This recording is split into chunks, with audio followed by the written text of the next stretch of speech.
Vamos orar, né? Vamos orar. 1 Samuel 7, versos 1 e 2, dizem assim: Então vieram os homens de Quiriate Jearim e levaram a arca do Senhor à casa de Abinadab, no outeiro, e consagraram Eleazar, seu filho, para que guardasse a arca do Senhor. E aí os irmãos dão um pulinho lá no segundo capítulo, no segundo livro de Samuel, no capítulo 6.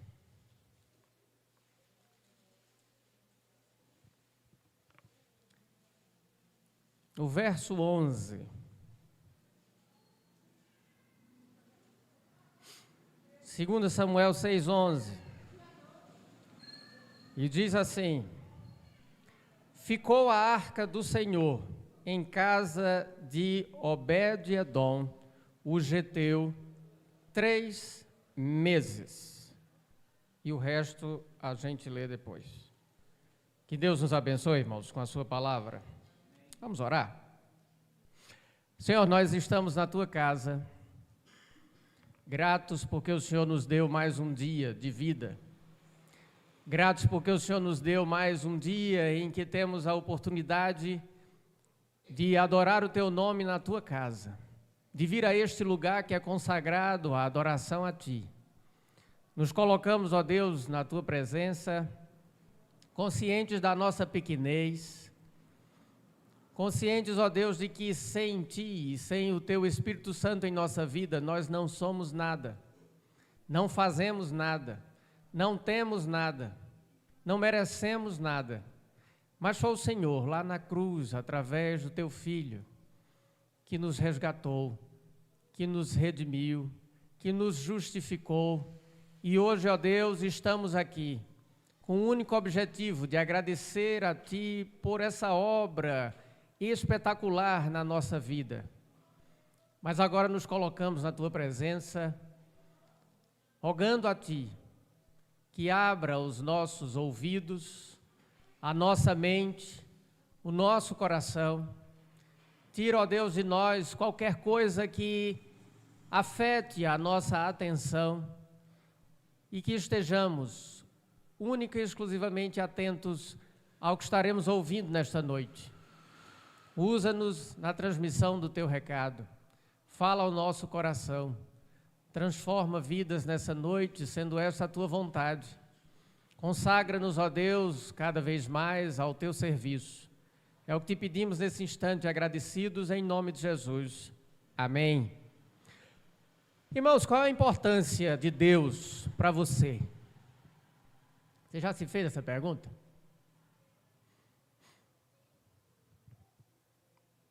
Os da igreja não respondem, não. Qual é a importância que Deus tem na sua vida? E não vamos chegar com aquela resposta clichê, né? Ah, Deus é tudo na minha vida. Considerando que você não é nada e que Ele é tudo mesmo, e acabou, né? Indiscutível. Mas qual a importância de Deus para nós? Vamos contextualizar um pouquinho aqui. Se você voltar no capítulo anterior, né, de 1 Samuel, vamos focar um pouco aqui em 1 Samuel. No capítulo 6, aliás, do 4 ao 6, nós vamos ver aqui uma sucessão de vitórias dos filisteus contra o povo de Israel. E os irmãos conhecem a história do povo de Israel, um povo assim mais ou menos parecido com a gente, povo desobediente, que prometia as coisas a Deus e não cumpria, né? Que bastava uma primeira oportunidade já para desobedecer a Deus. Parece com vocês? Porque parece comigo, né? Não sei se com o presbítero Jerônimo parece também. Mas o povo de Israel tinha uma característica da desobediência. E o povo pagava um preço muito alto por isso, mas não conseguia aprender. E aí, o povo aqui no capítulo 4 de 1 Samuel, o povo de Israel havia sido vencido pelos filisteus, né? Só que, irmãos, o povo trabalhoso, o povo, em vez de se arrepender, de fazer o seu coração contrito diante de Deus e procurar rever na mente onde havia errado, não. O povo cometia um erro atrás do outro. E veja no capítulo 4, no verso 2,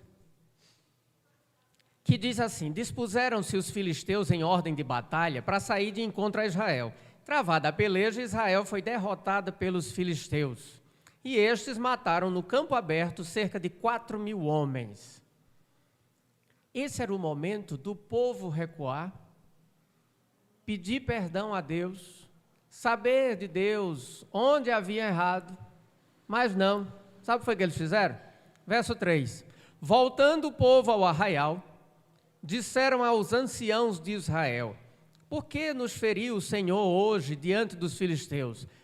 Tragamos de Siló a arca da aliança do Senhor, para que venha no meio de nós e nos livre das mãos de nossos inimigos. Qual foi o erro aqui? Afinal de contas, a arca simbolizava a presença de Deus. E eles haviam perdido uma batalha e requereram trazer a arca, né, para o meio deles. Sabe qual foi o erro, irmãos? Eles transformaram, substituíram o arrependimento, a confissão, por um amuleto. Transformaram a arca de Deus num amuleto. Sabe aquela Bíblia que você tem em casa aberta com a folha amarela na página 91 do Salmo 91? Quem riu é porque tem. Em casa lá, em cima do móvel. Salmo 91. É o seu amuleto. Está lá. As páginas em amarela, dura já, eu acho, né? Se mexer lá, rasga. É o amuleto. Foi isso que Israel fez. Ao invés de aproveitar a oportunidade, transformou o que simbolizava a presença de Deus num amuleto. E era um erro atrás do outro. Veja só o que diz o verso 4. Mandou, pois, o povo trazer de Siló a arca do Senhor dos exércitos, entronizado entre os querubins, os 2 filhos de Eli. Essas 2 bênçãos aqui, Hofni e Finéias, estavam ali com a arca da aliança de Deus. Vocês já ouviram falar nesses 2 elementos? Hofni e Finéias? Os filhos de Eli, sacerdote, homem de importância no templo. Sabe quem eram essas 2 criaturas aqui? Volte um pouquinho, lá no capítulo 2. Vamos ver o currículo desses 2 cidadãos. 1 Samuel 2, verso 12. Eram, porém, os filhos de Eli, filhos de quem? Belial, e não se importavam com o Senhor.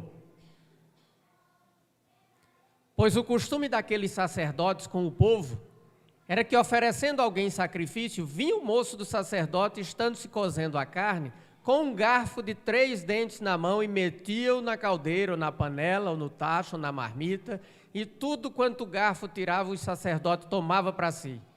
Assim se fazia a todo Israel. E aí até o verso 17 vai dando o currículo deles. Aí no verso 16 diz, verso 17, depois os irmãos leem em casa o restante. Era, pois, muito grande o pecado destes moços perante o Senhor, porquanto eles faziam o quê? Desprezavam a oferta do Senhor. Era só isso que eles faziam. Esse era o currículo dos filhos de Eli. E Eli, e ainda tem mais, viu? Dos versos 22 ao 26, os irmãos podem ler ao 24 e vão ver aí o currículo deles. E foi exatamente esses dois rapazes que vieram acompanhando a arca para executar o serviço de adoração no meio do povo. Veja, irmãos, que o povo não tinha jeito, não. O povo, quanto mais caía, quanto mais sofria, quanto mais perdia de batalha, mais errava e mais errava. E com as derrotas que eles não aprenderam, além de transformar, de substituir, não é, o santo, o sagrado, o símbolo da presença de Deus em amuleto, de chamar dois elementos que detestavam a obra, o serviço de Deus, para não dar outros qualificativos aqui. Além disso, promoveram mais mortes por conta dessa desobediência. A arca foi tomada, eles perderam a batalha seguinte, os dois elementos foram mortos, Hofni e Finéias, não é? E aí, o verso 4 continua, o capítulo 4, melhor dizendo, continua. Eles promovem, inclusive, a morte do pai, porque quando o pai fica sabendo, estava sentado numa cadeira, estava um pouquinho acima do peso, vida sedentária, na flor da idade, né? 98 anos, mas isso é um detalhe. Caiu da cadeira, quebrou o pescoço e morreu. Não morreu exatamente por causa deles, morreu porque a arca havia sido tomada. Mas a primeira notícia foi a da morte dos filhos. E aí, irmãos, o que a gente vê aqui? A arca foi tomada e a arca foi levada pelos filisteus para o templo do Deus dos filisteus, Dagom. Só que a arca, irmãos, por onde passa, ela não passa à toa. E aqui ela promoveu um certo tumulto. No primeiro tumulto, ela fez com que a estátua de Dagom caísse. Aí acharam lá, no outro dia, a estátua de Dagom, de frente para a arca, não é? Como se estivesse em posição de reverência. Pegaram ela, colocaram lá no lugar de volta. E no dia seguinte, o que foi que aconteceu? A estátua caiu de novo, dessa vez quebrou as mãos, quebrou o pescoço, essa parte aqui de cima, e estava lá no cantinho, lá na entrada, na porta. E aí, por conta disso, inclusive, é que o povo não pisa na soleira da porta, né? E não bastasse isso, Deus feriu todos os habitantes ali daquela cidade com tumores, a ponto do povo dizer: leve essa arca daqui, que isso está nos causando um grande mal. E mandaram a arca de volta para o povo, para os israelitas, né? Só que não tem jeito. O povo de Israel continua escorregando. No capítulo 6, no começo do capítulo 6, vocês vão ver a trajetória, o que foi que aconteceu para que a arca fosse devolvida. E mais uma vez o misticismo do povo de Israel se manifesta. Veja, lá no capítulo 6, no verso 13, colocaram a arca, não é, numa carroça e mandaram a arca. Vocês vão ver no capítulo 6 a descrição. Pegaram 2 vacas novas, Pegaram uma carroça nova, colocaram a arca ali em cima, mandaram a arca. Inclusive, fizeram um desafio. Não é? A arca nós vamos mandar para tal lugar. Se as vacas forem sozinhas para tal lugar, é porque realmente esse negócio é de Deus. Foi Deus quem promoveu esse rebuliço todinho aqui. Mas se ela não for, foi coincidência, nada a ver. Aí adivinha para onde as vacas foram? Para onde tinha que ir. Só que, chegando lá, verso 14 do capítulo 6, o carro veio ao campo de Josué, o betsemita, e parou ali, onde havia uma grande pedra. Fenderam a madeira do carro e ofereceram as vacas ao Senhor em holocausto. Irmãos, o povo de Israel estava tão descuidado do culto, da adoração, estava tão relaxado, tão relapso, tão alheio à adoração, e era o povo de Deus, viu? Foi o que eles fizeram? O texto diz que eles fizeram o que com as vacas? Senhor? Ofereceram em sacrifício as vacas. O problema, irmãos, é que só poderia ser oferecido em sacrifício animal macho. Só os bois, se fosse o caso, e não as vacas. Mas o povo estava tão alheio à adoração que, pela empolgação, pegou as vacas e as vacas que pagaram o pato, como a gente diz aqui. E não bastasse isso, o povo sabia da importância da arca, do que deveria e do que não deveria ser feito. Aí lá no verso 19,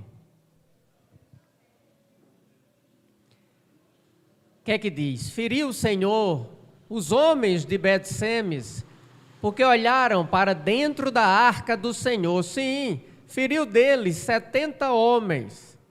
Então o povo chorou, porquanto o Senhor fizera tão grande morticínio entre eles. 70 bisbilhoteiros. O povo sabia quem poderia ou não se aproximar da arca. O povo sabia que a arca sequer poderia ser tocada. E outras coisas mais. Mas o povo havia perdido essa ligação com o Eterno pela sua desobediência. E por conta disso, 70 pagaram o preço ali. E isso, irmãos, nos faz pensar na falta de reverência nos nossos dias.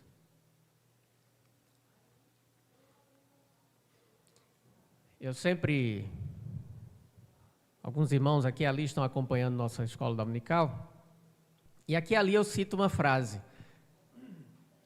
Essa frase diz: hoje, hoje é domingo, dia de ir para a igreja. E essa frase ela pode ser dita de duas formas. Eu falei isso hoje de manhã, inclusive. Essa frase ela pode ser dita de duas formas. Eita, hoje é domingo, dia de ir para a igreja. Ou então, eita, hoje é domingo, dia de ir para a igreja. E isso revela muito a seu respeito.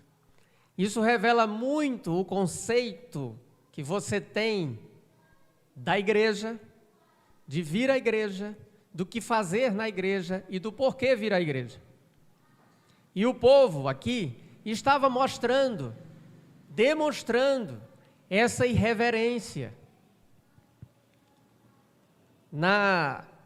no que nós chamamos, né, de sociedade ocidental hoje em dia, com toda a sua informalidade e falta de respeito, né, pelo sagrado.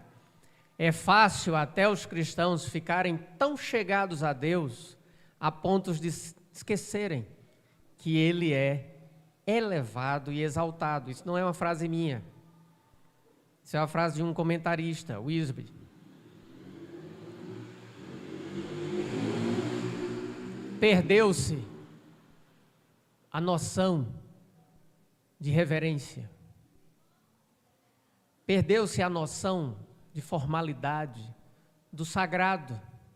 O povo havia perdido isso aqui. Ah, vamos, oh, que maravilha, a arca está entre nós, oh glória, né? Talvez até alguém tenha falado em línguas lá, né? Para os nossos costumes atuais. Aí, vamos lá, vamos aproveitar, mata as vacas, né? Já que está aqui, mata lá, para não perder tempo, não perder o time da adoração. Mas já que a arca está aqui, vamos aproveitar e vamos dar uma olhadinha no que está dentro dela, né? E aí eles provaram da sua irreverência. E esse comentarista, ele diz que tem muitos cristãos que ficam tão chegados, Deus vira aquele parceiro, né? Aquele amigão, aquele companheiro, e aí você perde a noção do que é Deus. Deus, irmãos, não é o seu colega de futebol,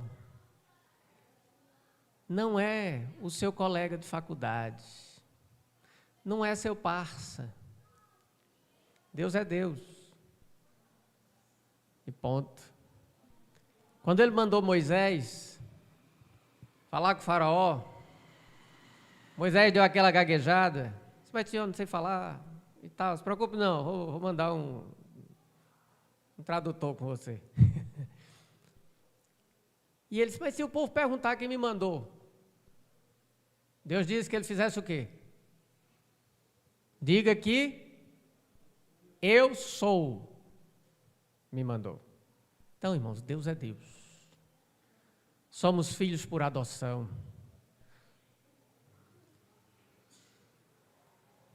Somos filhos por adoção, pela misericórdia dele, que sacrificou o seu filho em nosso lugar. Mas, como Pai nosso, nós não viramos parceiros de Deus. Fomos transformados em seus filhos e temos que ter a noção exata da reverência que nós devemos a Ele. E aí, aqui eles se deram conta de que estavam lidando com Deus. Eles perceberam que ali entre eles, né, estava o Santo de Israel, o Deus justo. E aí, caindo em si, né, eles disseram, rapaz, esse negócio não dá certo aqui para nós. Não. Vamos mandar essa arca. Agora o texto não diz. Veja o verso 20 do capítulo 6. Então disseram os homens de Bet-Semes, quem poderia estar perante o Senhor, este Deus santo, e para quem subirá desde nós? Mas perceberam que o texto não diz que eles pediram perdão? Não diz. Meu Deus, nós estamos diante do Santo de Israel. Mas faça o seguinte, leve isso daqui. Né? E o verso 21 diz, enviaram, pois, mensageiros aos habitantes de Quiriate-Jearim, dizendo, os filisteus devolveram a arca do Senhor. Descei, pois, e fazei-a subir para vós outros. E aí entra o texto que nós lemos no início. Então vieram os homens de Quiriate-Jearim e levaram a arca do Senhor à casa de Abinadab, no outeiro, e consagraram Eleazar, seu filho, para que guardasse a arca do Senhor.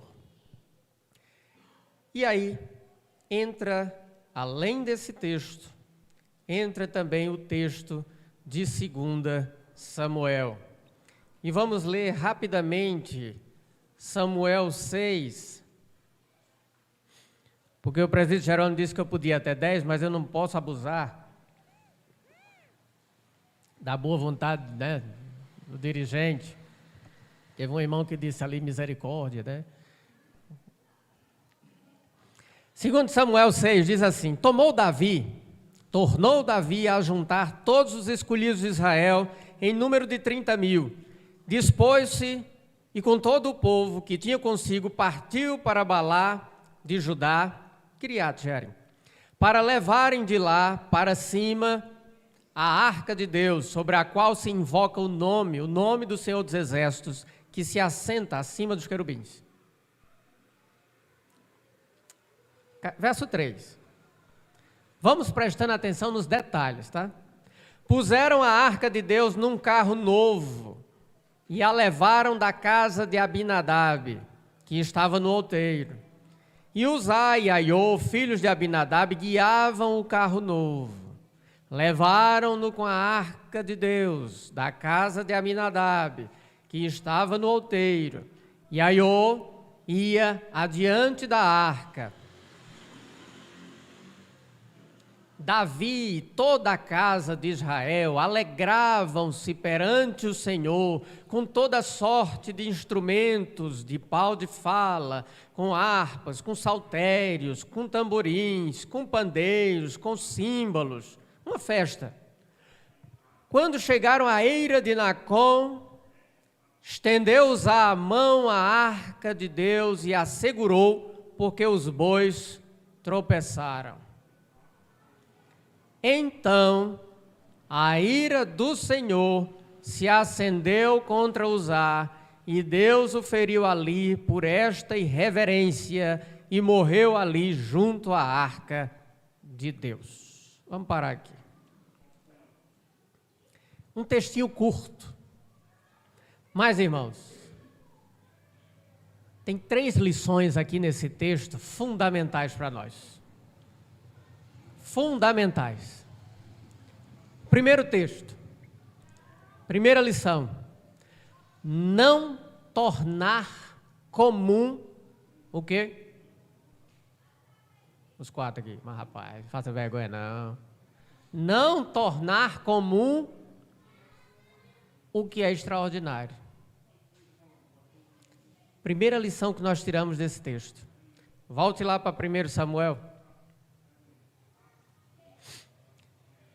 Lá em 1 Samuel, o texto diz, 1 Samuel 6,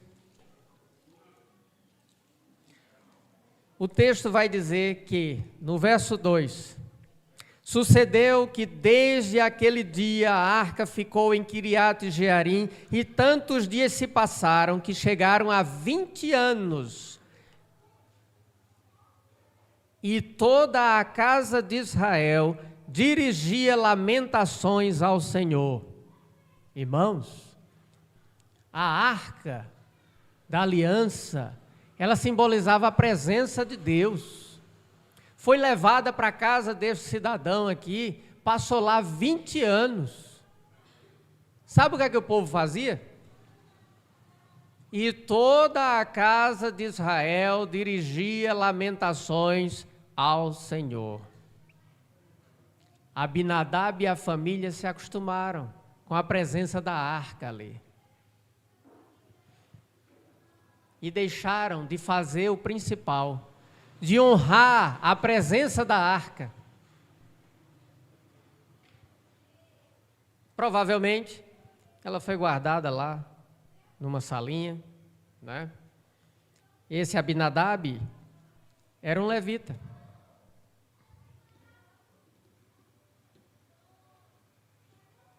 Ele era pai de 3 filhos, Eleazar, Uzá e Aiô. Esses 3 cresceram com a arca dentro de casa e não aprenderam a honrar a presença da arca da aliança, dentro da qual havia um dos maiores milagres de Deus. A picanha do céu. Estava na moda da picanha, né? Todo dia tinha um manazinho lá, esperando o povo recolher para se alimentar durante o dia. E tinha lá uma porção desse maná lá dentro. A vara de Arão, através da qual foram manifestados ali várias vezes, foi manifestado ali várias vezes o poder de Deus à frente de Faraó. Estava lá dentro também. Mas eles se acostumaram, irmãos, com a presença da arca. E esses meninos aqui, esses 3, os 2 primeiros, na verdade, eram os mais novos e cresceram com essa arca lá dentro, irmãos.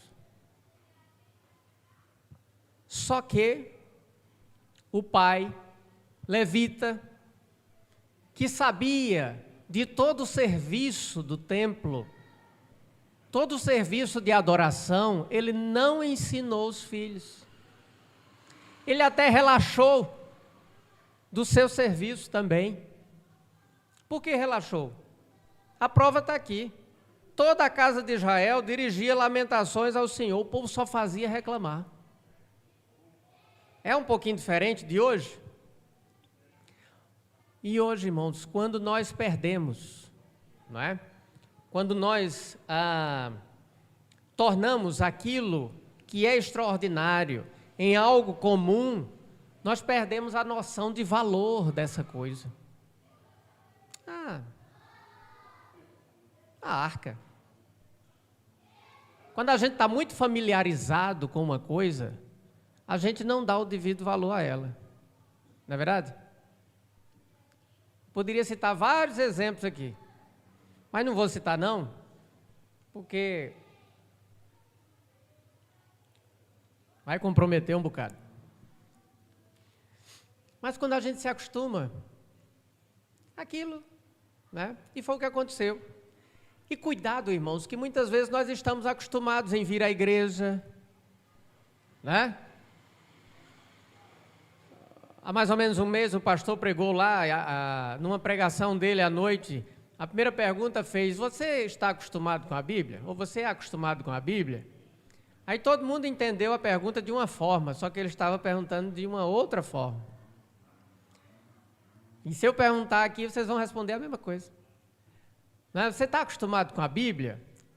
Você é induzido a pensar que a pergunta diz respeito ao fato de você estar familiarizado com o manejo da Bíblia. Mas não é isso não que a pergunta quer dizer. A Bíblia é algo novo para você ou é algo já costumeiro? Aquele livro que no sábado à noite você tira a poeira, para no domingo vir para a igreja com ela limpinha, para ninguém descobrir que durante a semana você não leu, né? Porque senão fica aqui, né? E aí? E foi o que aconteceu aqui. E muitas vezes nós nos acostumamos. O dia de culto aqui é na quarta? Terça e quinta também. Pronto. Terça tem reunião de oração? É. Quinta tem culto doutrinário? É. Não, mas se eu não for terça, eu vou na outra terça, não tem problema não. Se eu não for quinta, eu vou no domingo. E assim vai passando, né? E às vezes a gente perde aquilo que Deus fez de especial naquele culto, porque nós desprezamos aquele culto. Mas hoje só há misericórdia. Irmão, você está vivo é pela misericórdia mesmo, né? Mas hoje só a graça, você está vivo é pela graça mesmo, né? Eita, reunião de oração, mas vai tão pouquinha gente. Eu oro aqui, Deus sabe o meu coração. O pior é que Ele sabe, irmãos. O pior é que Ele sabe. Ele sabe que você não está vindo porque você é negligente. Ele sabe que você não está vindo porque você está priorizando alguma outra coisa que não está na casa dEle. Então, é isso que acontece quando nós nos acostumamos com a palavra. Será que nós abrimos a Bíblia para ouvir a voz de Deus? Ou nós abrimos a Bíblia para cumprir a tabela de lê-la? Eita, não li a Bíblia hoje, Vou abrir aqui no Salmo 117, porque pelo menos são 2 versinhos. E aí é ligeirinho, né? Eu nem pequei, né? E está tudo resolvido. Trinquei o cartão da leitura da Bíblia. Nos acostumamos com a Bíblia. E foi o que aconteceu aqui com esta família. E aí, irmãos, a gente vê uma diferença tremenda com o texto de 2 Samuel 6. Na casa de Obed-edom, a arca passou quanto tempo? Quem está acordado aí? A arca passou quanto tempo na casa aqui de Abinadab, desculpe? De Abinadab? 20 anos. E o povo só fazia o quê? Reclamar. Os filhos não aprenderam nada. Agora vamos para o capítulo 6 de 2 Samuel.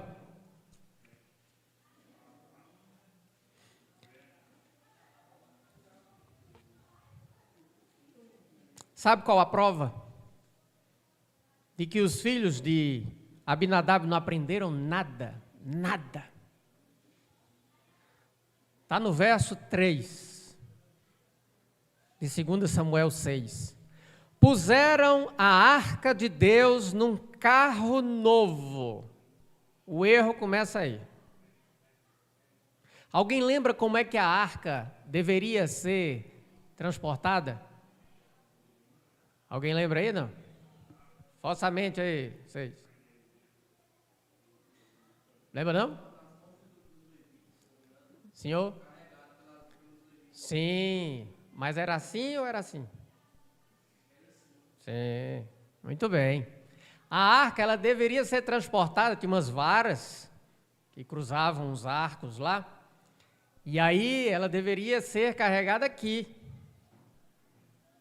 Aí os camaradas cometem o mesmo erro lá de trás dos outros. Os outros estão até perdoados, né? É filisteu mesmo. Mas aqui não, irmãos. Veja, puseram a arca de Deus num carro novo. Não é novo, para Deus é o melhor. Já ouviram essa frase? Para Deus é o melhor. Mas cuidado, viu? Porque para Deus é o melhor do jeito dele. Não é do jeito nosso, não. E levaram a arca, né? Levaram da casa de Abinadab, que estava no outeiro. E Uzá e Aiô, filhos de Abinadab, guiavam o carro novo. Aqui está a prova da negligência do levita Abinadab. Não ensinou nada aos filhos, negligenciou o seu serviço como pai, como levita, como servo de Deus. E isso serve para nós. Qual a importância de Deus para você? Deus não quer, irmãos, apenas que você diga que Ele é o Senhor, soberano, majestoso, está sentado no trono.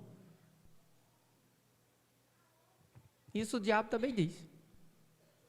Aliás, o diabo é mais crente do que muito crente. Porque a Bíblia diz que o diabo crê, que faz o quê? Estremece. Aí hoje nós temos crentes que querem emparedar Deus. Eu vou botar Deus no canto. Eu vou determinar que aquilo aconteça, eu quero ver se ele não vai fazer. Coitado, irmãos. Dá para a gente rir de uma coisa dessa. Mas rir de pena. Uzá e Aiô não aprenderam nada. Além de permitirem que a arca fosse colocada em cima de um carro novo, porque é o melhor, né? Para Deus é o melhor. Em cima de um carro novo, ainda foram guiando ali. O problema, irmãos, é que tinha uma pedra no meio do caminho. Verso 6. Quando chegaram à eira de Nacon, estendeu Uzá a mão à arca de Deus e a segurou, porque os bois tropeçaram. Eu não queria botar a culpa nos bois, porque tem na pedra, mas enfim.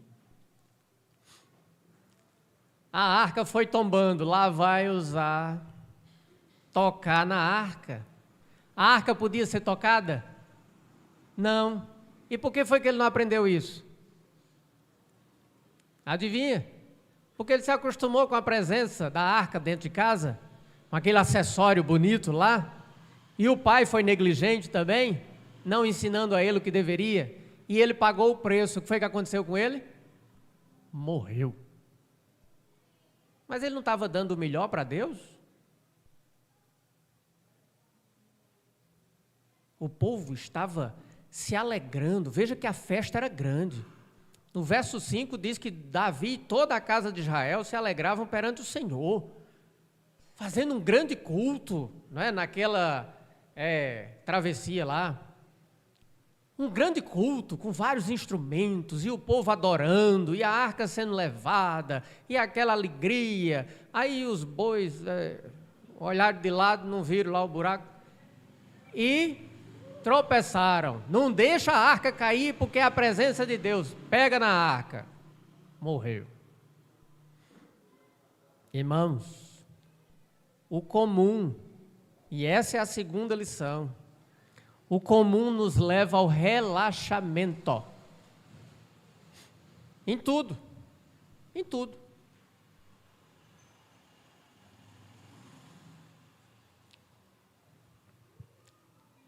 Assim como na casa de Abinadab, acontece hoje na igreja.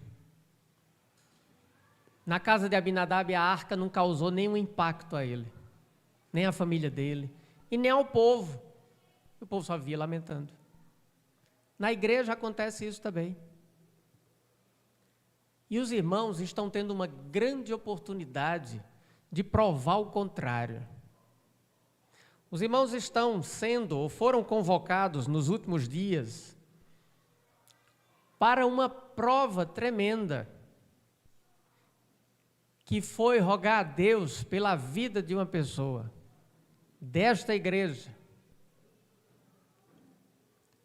que está lá, imobilizada, mas está provando da graça de Deus. E os irmãos estão sendo provados a saber o que significa se reunirem em congregação, a prestarem um culto aqui àquele que pode mudar aquela situação lá. Só Ele. Ela está usando medicação? Mínima, né? Não pode ser feita uma cirurgia. Tem que aguardar os efeitos. E agora? Isso nos prova tanta coisa, irmãos. Primeira coisa que nos prova é que a gente não pode fazer nada. Nada, nada. Segundo, nos prova que nós temos que ter domínio próprio. Sabe por que o domínio próprio? Porque senão a gente vai manifestar ansiedade. E Jesus disse que nós não devemos andar ansiosos. Ô Senhor, já faz tantos dias. Quantos dias? Foi quarta-feira? Pronto, 4 dias. 5 agora, né? Não, 4 ainda. Mas, meu Deus, 4 dias. E aí? Domínio próprio, irmão, vá orar. Ao invés de reclamar que já faz 4 dias, vá orar, que é melhor. Vá se dirigir àquele que pode fazer. Não se acostume, porque o costume leva ao relaxamento. Eu vou para a igreja, que bom, graças a Deus. Vou orar, que bom, graças a Deus. O que é que Deus tem feito por você, meu irmão?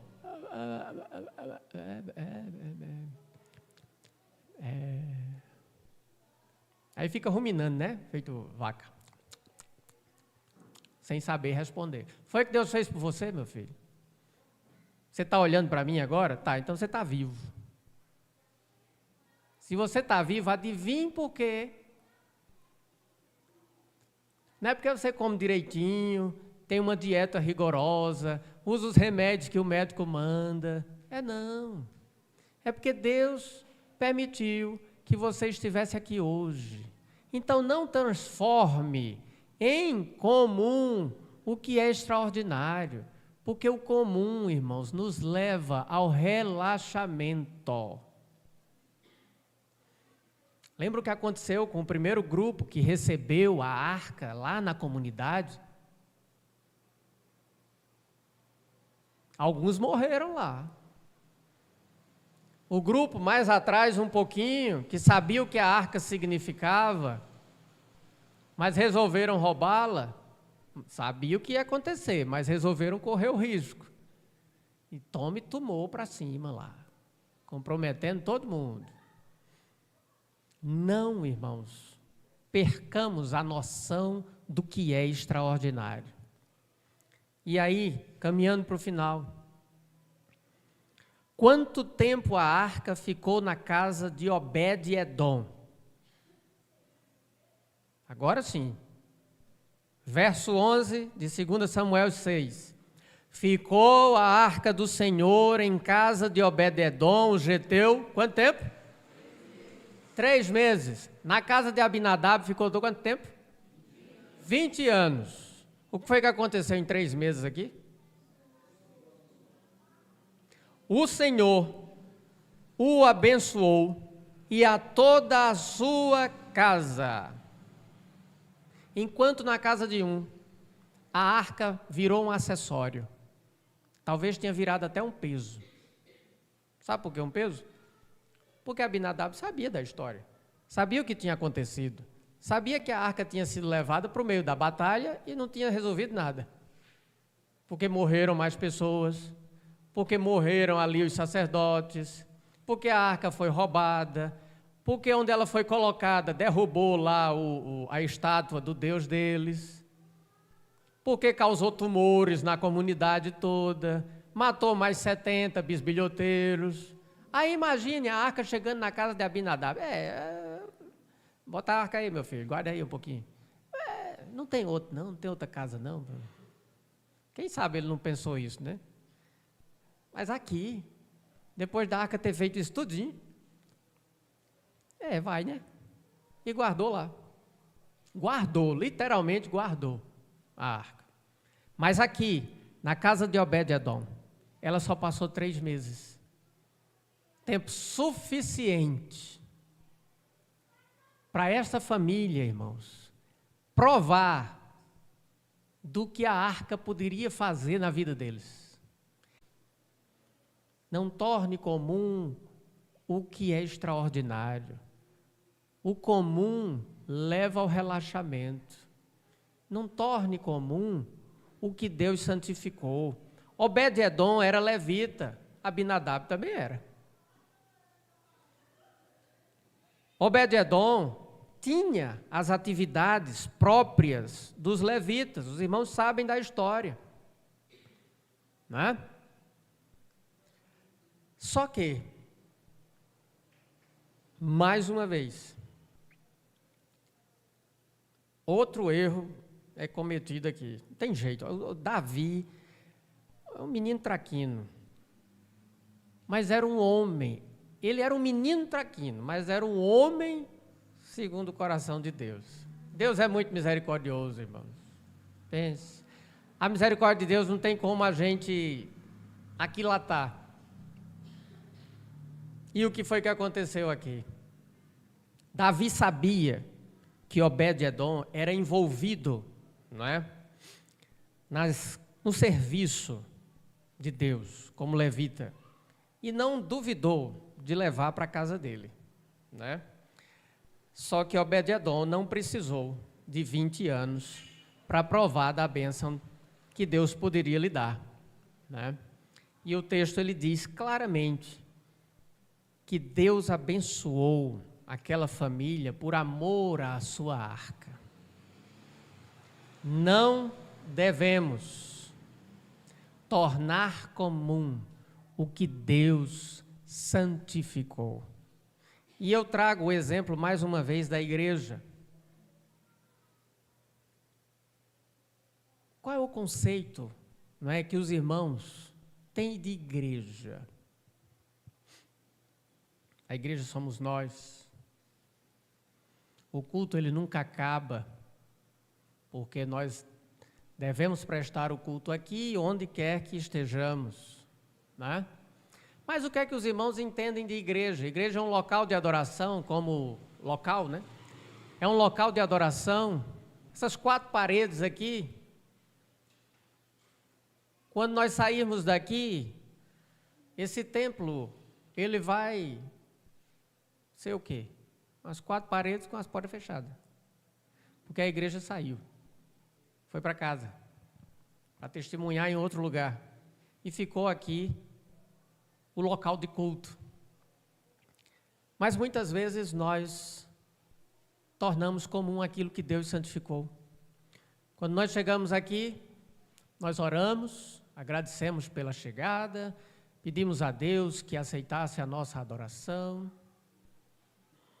consagramos este local ao Senhor e rogamos a presença dEle para que enchesse esse lugar aqui. Não é isso que nós fazemos quando chegamos aqui? Só que, às vezes, nós relaxamos, nós tornamos comum aquilo que Deus santificou. Quer saber como? A equipe de música, conjuntos moravianos. Desculpe, irmãos, é porque nossa igreja lá não chegou nesse nível ainda. Então, lá a gente tem só a equipe de música. Eu garanto que, às vezes, os irmãos ficam aqui na frente, pedindo para que o povo cante. Vamos abrir a boca, irmãos, vamos louvar a Deus, adorá-lo em espírito e em verdade. Vamos cantar. Aí o que é que acontece com muitos? Se pudesse, dava um laço aqui, né? Mas não abre a boca. Irmãos, se você é afinado, se você é desafinado, o problema é seu com Deus. Entendeu? Se você é desafinado e fica com vergonha, eu dou uma dica, canta mais baixo um pouquinho.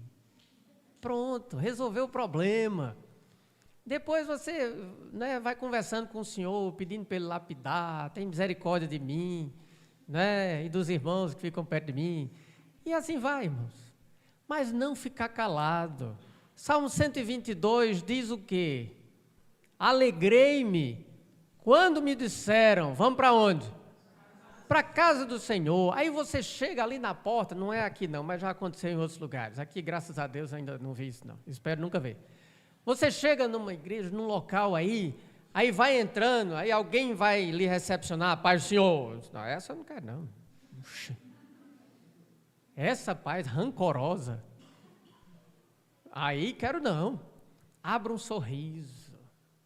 A paz do Senhor. Se é para dar alguma coisa boa, dê de bom grado também. Não é cumprindo uma obrigação, não. Porque nós estejamos na casa do Senhor alegres. E nós viemos aqui louvar o seu nome. Não tornemos comum o que Deus santificou. Leitura da palavra, vamos ficar de pé. Irmãos, abram aí suas Bíblias. No livro tal. Aí hoje a gente não escuta mais aquelas, né? Aquele barulhinho das folhas, né? Porque aí a estratégia que a gente adota lá na igreja, sabe qual é? A gente só abre aqui depois que os irmãos acham. Mas por que vai... Se todo mundo achou o texto, vai abrir aqui para quê? Porque de repente tem um crente relaxado que não trouxe a Bíblia, né? Ou tem um visitante descrente que não tem a menor obrigação de trazer a Bíblia, e tem um crente relaxado do lado dele que não vai fazer assim, né? Então, a gente abre aqui o texto. Mas não, sabe o que é que a gente vê de vez em quando? A Bíblia parece um adereço, um jarro. Você bota ela lá na cadeira, ela fica lá. Nem deixa os outros sentarem, porque ela já está sentada ali. E nem ela vai fazer nada, porque ela não pode se mexer, irmãos. É um ser inanimado. Não sei se os irmãos já descobriram isso. Ela só se abre se você pegar nela e manusear. A minha é assim, a dos irmãos lá da igreja também. Aqui eu não sei se é diferente, de repente. Vamos para a igreja, vamos. Aí você começa a olhar assim, e vê um que não trouxe a Bíblia, né? Aqui eu não sei qual a intimidade dos irmãos com salmos e hinos. Eu vi que cantou um hino aqui, mas eu percebi que a letra era dos primos, né?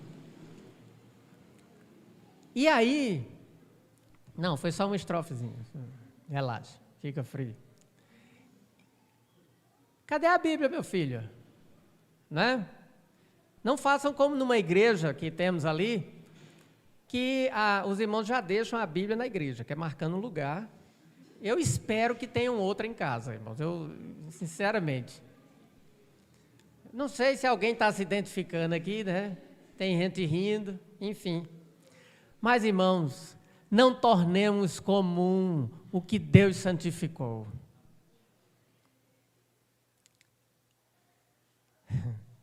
Sabe o que é, irmãos, que hoje representa a arca?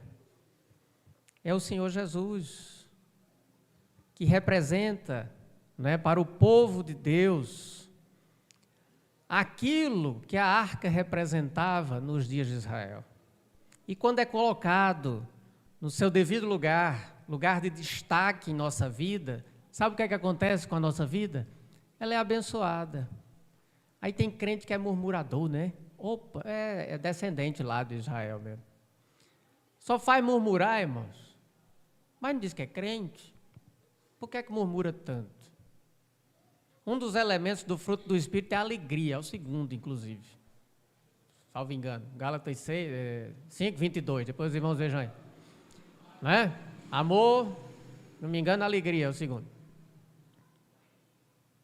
Você sabia que o mundo não tem alegria? Só quem tem alegria é o crente. Porque é um elemento do fruto do Espírito. Ele tem alguns momentos de felicidade aí. Mas só quem tem alegria somos nós. Por isso que não pode ter crente carrancudo, irmão, sabia? Aquele crente cara fechada. Ainda bem não pode andar feito porta de lotação, né? Se abrindo aí, a todo canto, também não. Tem que ter cuidado, né? Ordem e decência serve para isso também. Mas a alegria, irmãos, sabe por quê? Um texto diz que a alegria do Senhor é a nossa força. Eu não sei se os irmãos já entenderam esse versículo, mas eu entendi faz pouco tempo. Para encerrar aqui, o irmão já puxou a cordinha aqui do paletó. A alegria do Senhor é a nossa força. E às vezes a gente entende errado esse versículo. Sabe o que esse versículo quer dizer? Repetindo, a alegria do Senhor é a nossa força. Quando nós fazemos a vontade de Deus, adivinha o que acontece? Deus se alegra. E é essa alegria que nos dá força. Tem uma coisa antes, que é a gente fazer a vontade de Deus. Porque a gente sabendo que está fazendo a vontade de Deus, a gente sabe que Deus está se alegrando. E quando a gente sabe que Deus se alegra, a gente tem força para fazer as coisas. É isso que o verso quer dizer. Então, irmãos, não tornemos comum o que é extraordinário. Não tornemos comum o que Deus santificou. Porque senão, o que nós tornamos comum vai nos levar a um relaxamento. E é exatamente isso que o diabo quer. O crente relaxado. Pense num cabrinha que faz a vontade do diabo, é o tal do crente relaxado. O diabo nem tem trabalho com ele,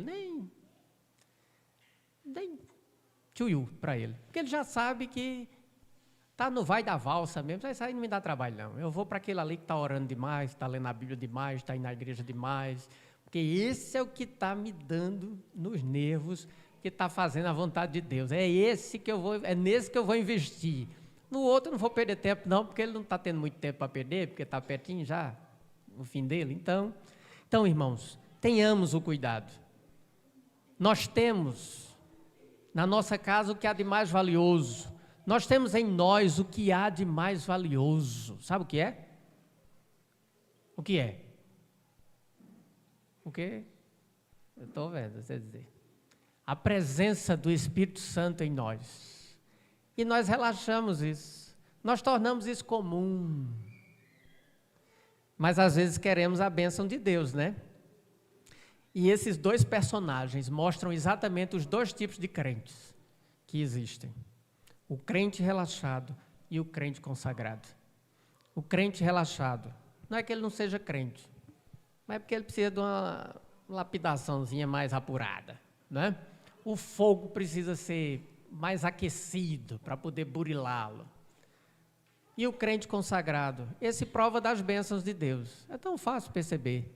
Deus abençoa. A gente quer bênção de Deus? Então que a gente seja consagrado.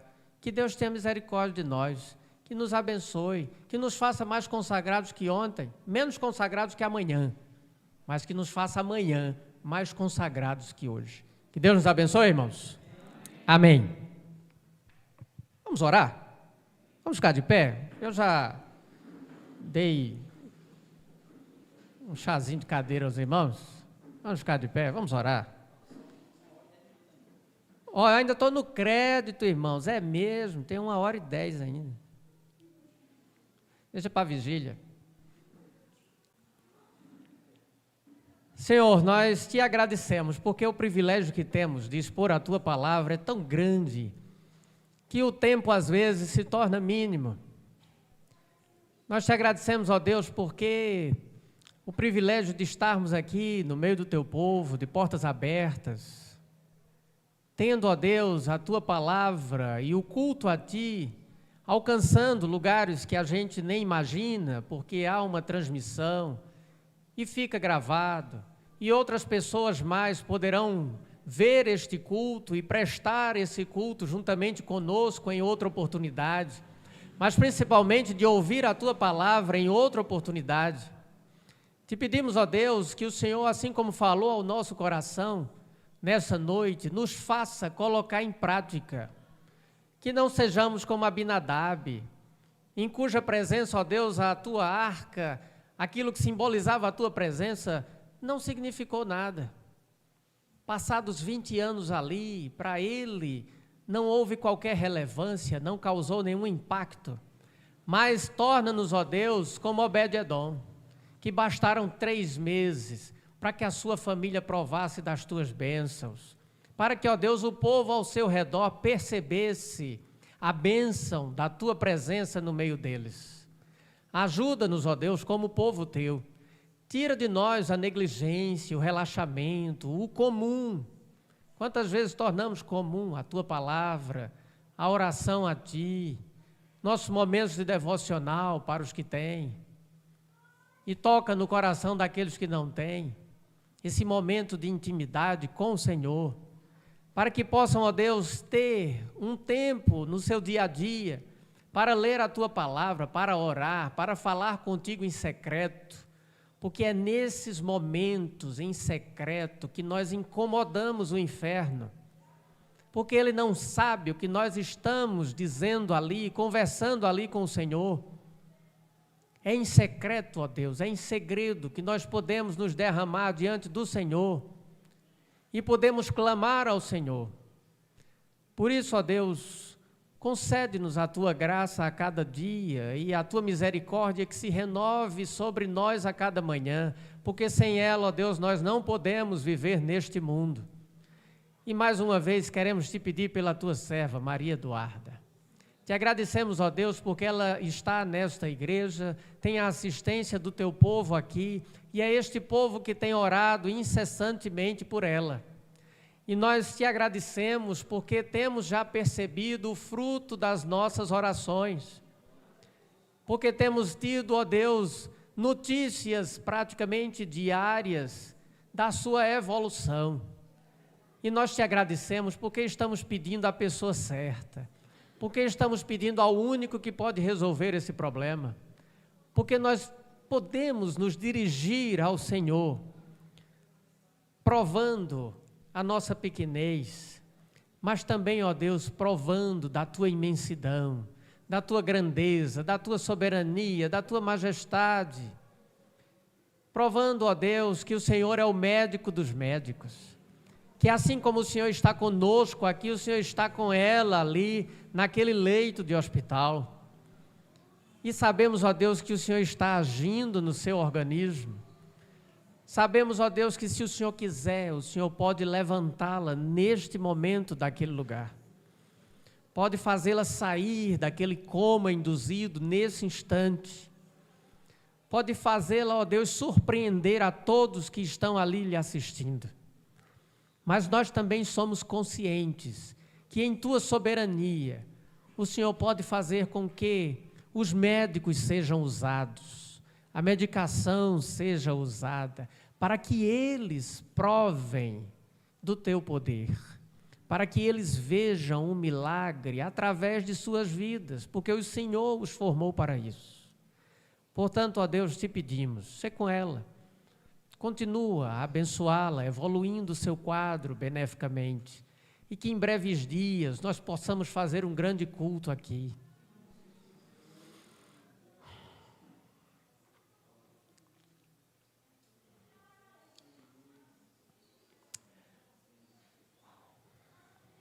Possamos fazer um grande culto de gratidão e que ela possa, neste lugar aqui,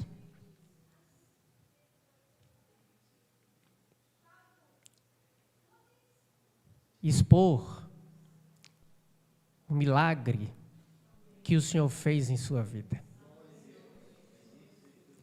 Nós oramos a Ti nesse instante porque cremos que o Senhor pode fazer isso. Porque só o Senhor pode fazer isso. Não cabe a nós titubear, duvidar. Cabe-nos apenas crer. Porque é só isso que o Senhor exige de nós. Te agradecemos, ó Deus, por esta oportunidade que o Senhor nos dá de poder ver mais um milagre efetuado pelo Senhor. E por isso te clamamos nesse instante. Sê, ó Deus, conosco. Perdoa-nos da nossa incredulidade. Perdoa-nos, ó Deus, da nossa pequenez. Perdoa-nos da nossa falta de fé, muitas vezes. Mas o Senhor conhece os nossos corações. O Senhor sabe que somos pó, que dependemos exclusiva e inteiramente do Senhor. Te agradecemos, ó Deus, porque podemos estudar da Tua palavra e ouvir o Teu recado para nós nesta noite.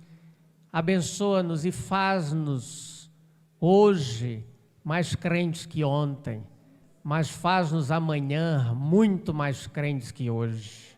Que a nossa vida seja a Bíblia lida por muitos. Que o nosso testemunho, ó Deus, possa estar impactando onde quer que nós vamos. Ajuda-nos e ser conosco durante toda esta semana.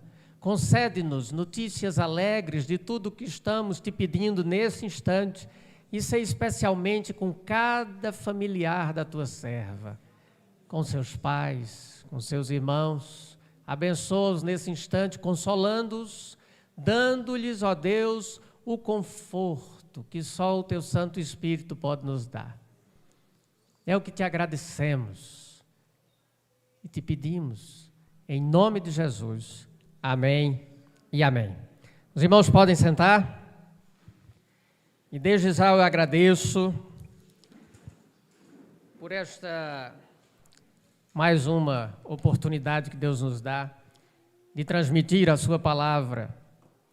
E estejam certos que ali em Campina, nós também estamos com os irmãos nesta maratona, não vou dizer nessa batalha, nesta maratona. E creio, irmãos, que Deus tem notícias muito boas para nos dar. Que Deus abençoe os irmãos.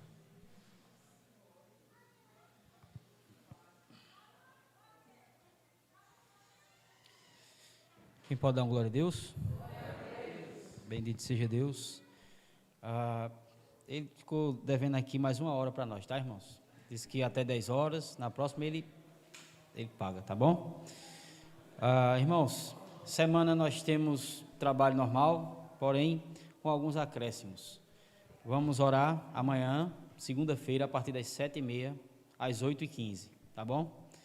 7h30 às 8h15, que os irmãos possam estar na igreja, orando ao Senhor, intercedendo pela vida da nossa irmã e, junto com isso, intercedendo pela evolução e pelo progresso da nossa igreja. Recebemos estes dias, né, uma notícia muito boa. Nosso pastor presidente nos ligou e na nossa reunião de membros a gente vai passar essas notícias para vocês. Com certeza vocês vão gostar bastante. Oremos pela igreja, oremos pela irmã Eduarda.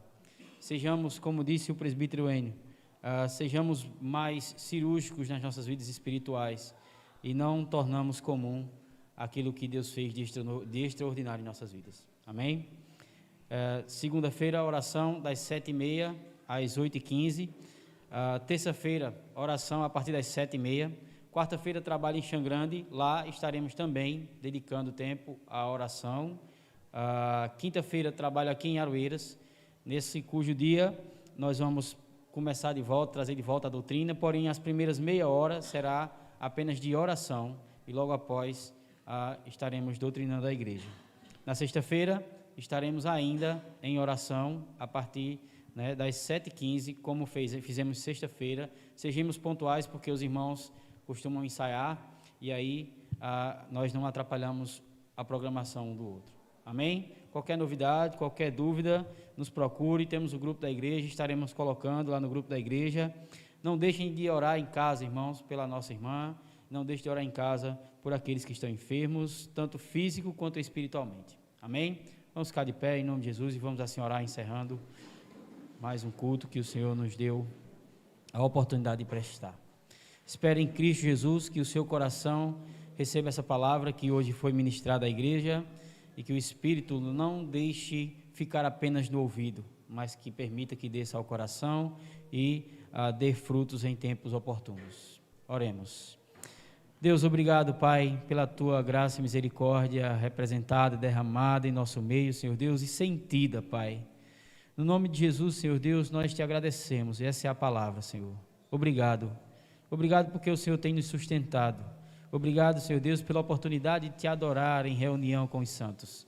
Obrigado pela vida do nosso presbítero, da sua esposa, da sua filha, dos seus acompanhantes que aqui estão, da Igreja Congregacional Betel em Campina Grande, do pastor Miranda, sua esposa, sua família. Continua dando sabedoria, continua cuidando daquela igreja, Senhor Deus, e continua trilhando seus passos, ó Pai, segundo a sua vontade e na Tua vontade, Senhor. Em nome de Jesus, Pai Santo, dá-nos, Senhor Deus, o início de semana abençoado, Senhor. Protege-nos nos nossos trabalhos, livra-nos de todo mal, Senhor Deus, que possa acontecer. E que tudo aquilo que foi pregado aqui, Senhor Deus, nessa noite, pois o culto não termina aqui, Senhor, que seja praticado durante a semana em nossas vidas, Pai. Nos ajuda a temer ao Senhor, Pai Santo, ao contrário, Senhor Deus, daqueles 2 personagens que aqui foram citados, ó Pai, que não temeram ao Senhor e não buscaram aprender, Senhor Deus, como é Te servir de fato. Ser conosco, ser com Tua igreja, Pai, leva-nos em paz, em segurança para as nossas casas. E nesse espírito, Te pedimos por todos os irmãos e amigos que nos visitam nesta noite, Pai. Abençoa eles, que a Tua palavra possa falar com eles, que eles possam sentir o afago, a proteção do Senhor em suas vidas e que nos próximos cultos estejamos juntos aqui, Senhor Deus, para adorar ao Teu nome em espírito e em verdade também. Abençoa os nossos visitantes, Pai, e assim também abençoa o Teu povo. É assim que nós te oramos, certos de que o Senhor escuta-nos, em nome de Jesus. Amém e amém. Fala com o seu irmão, não saia sem falar com o seu irmão, em nome de Jesus, o culto está encerrado, para a glória de Deus Pai.